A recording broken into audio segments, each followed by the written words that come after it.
Hello! In this video I will show you how to install Microsoft Edge browser on Honor X5B. So you have to start by opening your Google Play Store, then click on search bar and type in Edge. Now click search and then click install.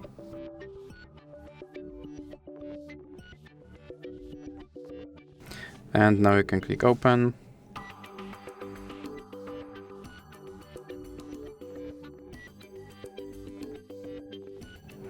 And here you can set this browser as a default browser, or you can click not now.